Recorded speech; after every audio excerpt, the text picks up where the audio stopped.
Harley-Davidsons and Stars and Stripes on 9/11.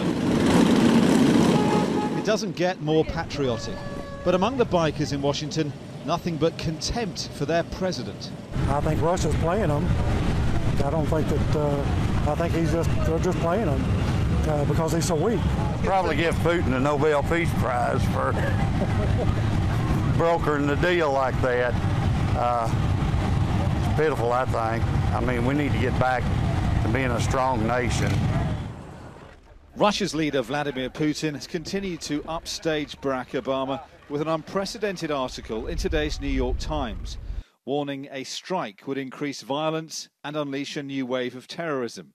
It's alarming, he writes, that military intervention in internal conflicts in foreign countries has become commonplace for the United States.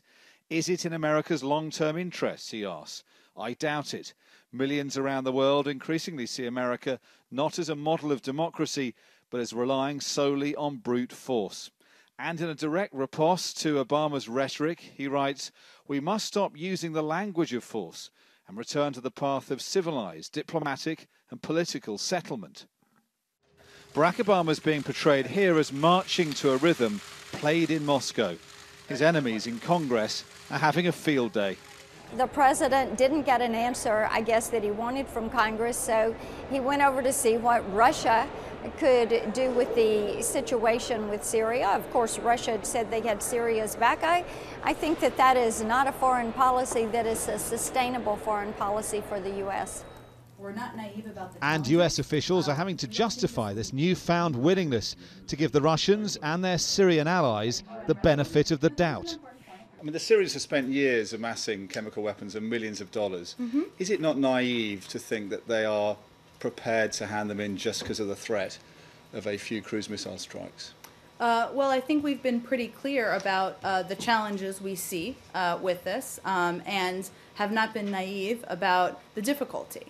But there's no question that the interest and willingness of the Russians to play a role as a facilitator in this effort, and we know their relationship with the regime, has increased certainly since August 21st, when those terrible events happened, and since the threat of military action became a reality. In a park nearby, another Washington ritual and the perfect metaphor for events this week. In the speed chess game of international diplomacy, analysts are in little doubt who's come off best.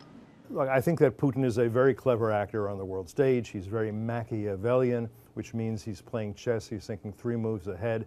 He's letting the queen escape, but he's, I think, zeroing in on the king. And the Americans have every opportunity to look like they were played by Putin. And if the Americans look like they were played by Putin, if Obama looks like he was played by Putin, that's very detrimental to Obama for the next 3 years. Barack Obama has for now averted a disastrous defeat in Congress thanks to the Russians. But he may yet have to pay a price for that. Dominic Waghorn, Sky News, Washington.